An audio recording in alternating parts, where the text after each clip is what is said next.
It is time to talk boxing, of course, with Tony Bellew. Tony, firstly, Eubank Jr, Benn, what did you think? I thought it was an unbelievable fight, Jim. I told everyone and anyone who'd listened that this was going to be an unbelievable fight.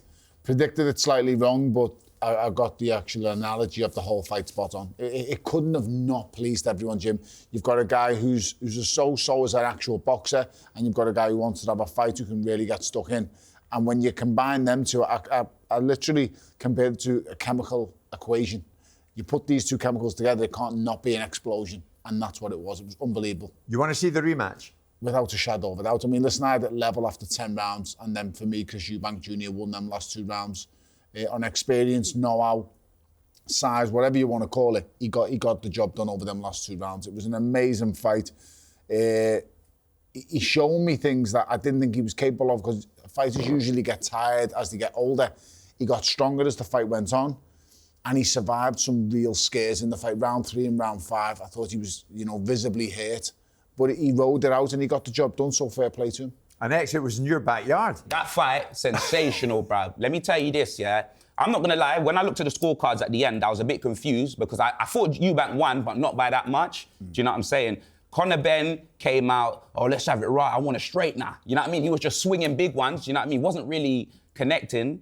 And my thing is, Tony, yeah, you know what I just learned about boxing, yeah? It's like, obviously, it doesn't even matter how hard you hit someone. You could tap them like that, they're counting that. Do you know what I mean? Because Eubank landed so much more of his punches, yeah, than Conor did. Like, Conor was just swinging wild ones. He was moving like Flo Rida, fam. Do you know what I'm saying, yeah? Didn't land the punches. But one thing I could say is, I'm a fan of Conor Benn after watching that fight. Yeah, I wasn't a fan of Conor Benn before, I didn't really watch his fights. But for a man to come up that way, go toe-to-toe with Eubank, who I don't want to see a rematch because I don't like to see him drained like that, and I don't like to see that. That's his weight class, X. Nah, he needs to drop that belt and go above. Like, I mean, there's not really no belt on that, but that's he's fought. No, but he's got a belt, right, at that weight.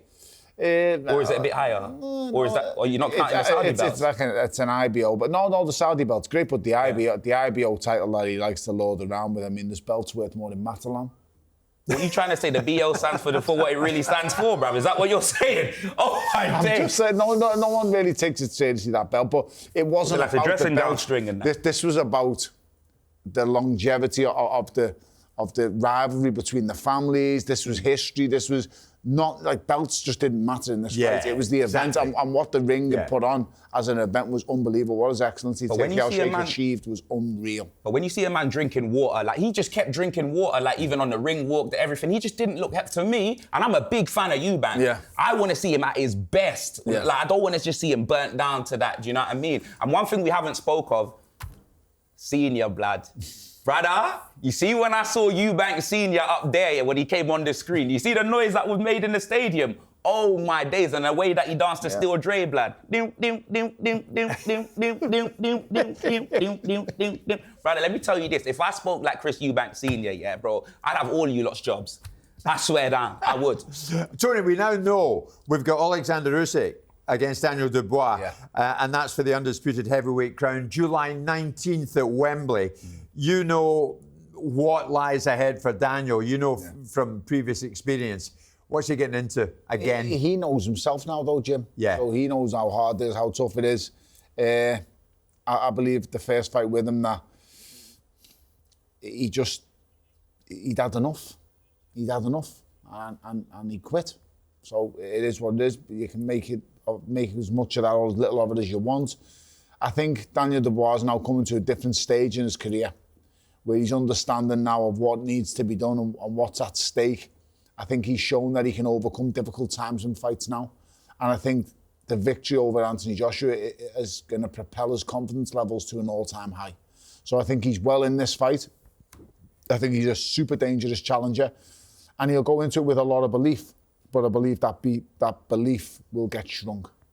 As the rounds pass and as the shots start getting landed on him, the questions will be asked of him again. Alexander Usyk will be victorious. Wow.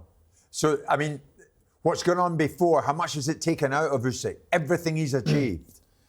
This guy's an anomaly. He's a freak. He's the genius that boxing needs. This guy is, I can't put it into words how good he is at what he does, Jim, but ultimately all good things have to come to an end. Eventually, yes, but I just don't think Daniel Dubois is the man to bring it to an end. So you go Usyk again? I'm going Usyk again, and I think by late stoppage, if not points. Stoppage? I think he can stop him. Yeah, I just think he figures it out. It's what his mindset and the frequency he's on is a different level to everybody else. It's like this guy's gone up against a 6'9" monster in Tyson Fury and figured them out. Yeah. This guy's gone up against one of the biggest punchers in boxing in Anthony Joshua and figured them out twice. He's already beaten Daniel Dubois. Daniel Dubois is a big, strong guy. Immense power. I give him all the credit in the world. And he's overcome many demons, but he hasn't shown us yet that he can get this job done over 12 rounds. And I just don't see him stopping Alexander Usyk. I see Usyk winning on points maybe, but I don't see him stopping him because listen, when Anthony Joshua uppercut Daniel Dubois, and he didn't move, bro, his IQ went up after he ate the uppercut. No, I'm serious. Daniel Dubois, I don't see that guy getting knocked out. Like, obviously any boxer can get knocked out, Tone. Yeah. We know that. But he's been stopped twice before. Yeah, bro, I believe that version of that man, he's completely changed. I agree. You just see, even when you watch him in the interviews and everything like that, for me, he's just, I don't know, I'm a big fan of Daniel Dubois. The first time you say no mas, or the first time you say I can't fight no more, is the hardest in your life. Yeah. So when you're in that ring, the first time you stop or the first time you quit, it's the hardest. Yeah. Once you've done it once, it only gets easier from there on in. And he's the man who can take you back to that place.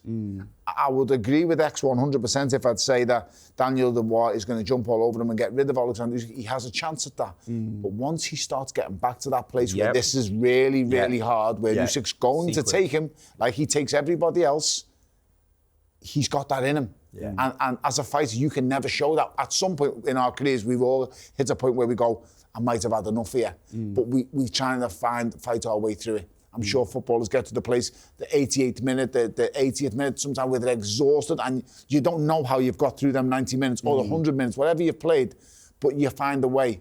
If you ever walk off that pitch once, within them 90 minutes and go, I'm too tired, I need to get off, and I can't play, you're going to do it again. And again, the first time is the hardest. Daniel's done it twice. Now, people don't like me for saying that, but that's just the truth. And I'm a fan of what he's achieved and what he's done from them setbacks. But I just believe he'll get took back to that same place. Not twice, he did it once. You get me?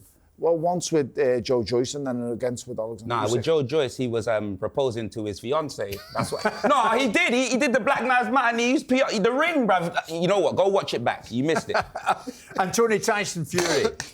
Having told us he's retiring.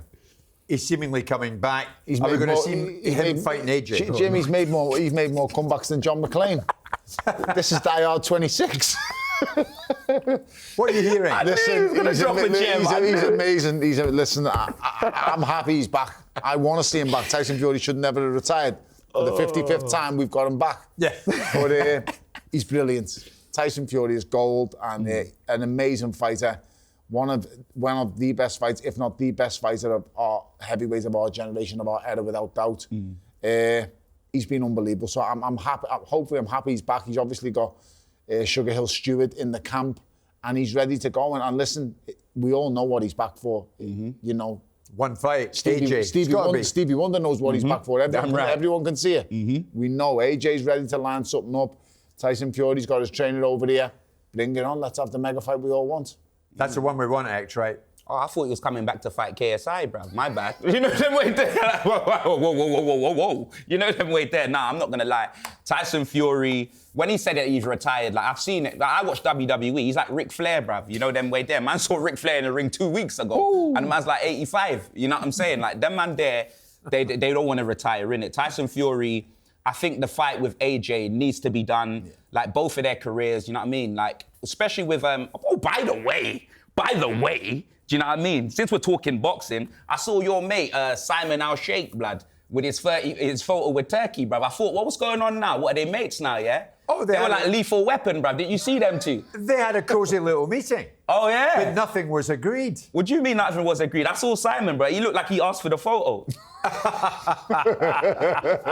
know what I mean? Don't be reading anything into that. All right, cool. But yeah, back to that fight. For me, I want to see AJ, I want to see Fury, and I think the losses that they've both had, it's the perfect fight for them. Because regardless of if there's any titles on the line or not, the two big figureheads of UK, English boxing are them two, innit, yeah? And we want to see it, innit? Yeah. We definitely want to see it. We have to see it. We cannot be cursed again with the Ricky Hatton Jr. thing. You know, who's going to win, what would happen. We have to see. Who's winning, Dubois or Fury? Who's winning? Dubois or Fury? Yeah, good question for you. Wow. Just a big part of me has to understand, and I need to see Tyson Fury back in the ring, because if Tyson Fury's back for just money, that will show up on the fight night. We look like John Fury. That will show up on fight night. Whichever way you want to see, whether he's in shape or not. If he's back just for money, then it will show. If he's back for legacy, that's a different thing. That's a different animal you're dealing with. No, I hear it. That's a hungry fighter, and that's a dangerous fighter.